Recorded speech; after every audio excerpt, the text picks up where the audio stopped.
Alright, before we start, you must know the notations of Rubik's Cube.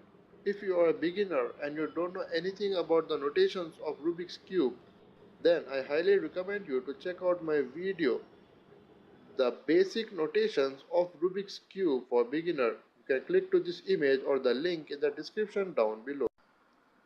Alright, in order to achieve the pattern, follow the algorithm very carefully.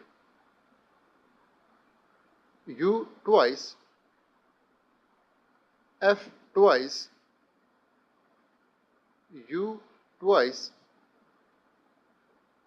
D twice, B twice, and in the end D twice. There you have it, a perfect capital letter I. This is one of the easiest methods in the patterns of the Rubik's Cube. If you like this video, be sure to check out my playlist for more awesome patterns like this.